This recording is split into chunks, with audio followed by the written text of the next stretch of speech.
आज का पहला पाठ निर्गमन ग्रंथ अध्याय 32 पद संख्या 15 से 24 और 30 से 34 तक और सुसमाचार संत मत्ती अध्याय 13 पद संख्या 31 से 35 तक।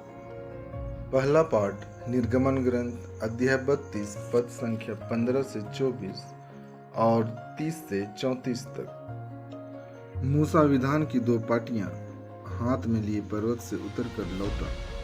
पाटियों पर सामने और पीछे दोनों ओर लेख अंकित थे।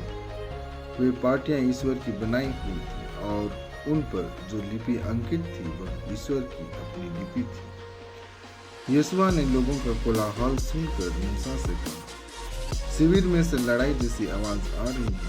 उसने उत्तर दिया, यह न तो विजेताओं का उल्लास है और न पराजितों का विलाप। मैं तो गाने की आवाज सुन रहा हूँ। शिविर के पास पहुंचकर मूसा ने बछड़े की प्रतिमा और लोगों का नृत्य देखा। उसका क्रोध भड़क उठा और उसने अपने हाथ की पाटियों को पहाड़ के नीचे भाग पर पटक कर टुकड़े टुकड़े कर दिए। उसने लोगों का बनाया हुआ बछड़ा लेकर जला दिया। उसने उनकी राख पीस कर चूर चूर कर डाली और उसे पानी में छिड़क कर इस्राएलियों को पिला दी। तब मूसा ने हारून से पूछा, इन लोगों ने तुम्हारे साथ कौन सा अन्याय किया जो तुमने इन्हें इतने घोर पाप में डाल दिया है? हारून ने उत्तर दिया, महोदय, आप क्रोध न करो। आप जानते ही हैं कि इन लोगों का झुकाव पाप की ओर है।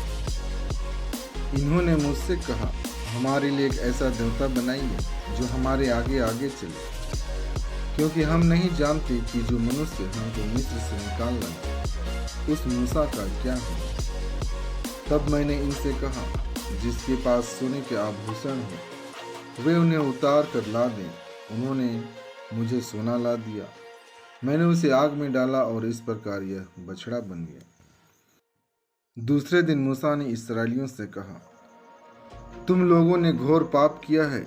मैं अब पर्वत पर प्रभु के पास जा रहा हूँ। यदि हो सका तो मैं तुम्हारे पाप का प्रायश्चित करूंगा। मूसा ने प्रभु के पास आकर कहा, हाय, इन लोगों ने घोर पाप किया है। इन्होंने अपने लिए सोने का देवता बनवाया है। ओह, यदि तू इन्हें क्षमा कर दे, नहीं तो मेरा नाम अपनी लिखी हुई पुस्तक से निकाल दे। प्रभु ने उत्तर दिया, जिसने मेरे विरुद्ध पाप किया है उसी को मैं अपनी पुस्तक से निकाल दूंगा। अब तुम जाकर लोगों को उस स्थान ले चलो जिसे मैंने तुम्हें बताया है। मेरा दूत तुम्हारे आगे आगे चलेगा। जब दंड देने का दिन आएगा तब मैं लोगों को उसके पाप का दंड दूंगा।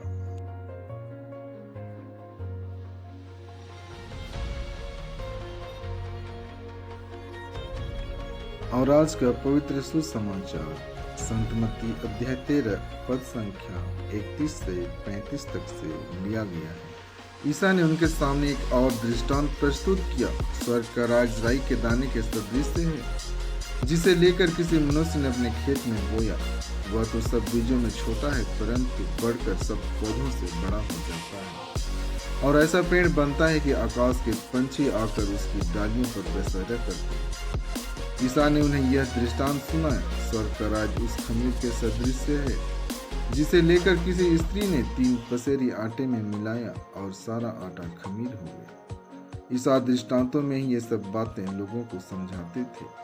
वह बिना दृष्टांत के उनसे कुछ नहीं कहते थे, जिससे नबी का यह कथन पूरा हो जाए, मैं दृष्टांतों में बोलूंगा, पृथ्वी के आरंभ से जो गुप्त रहा उसे मैं प्रकट करूंगा।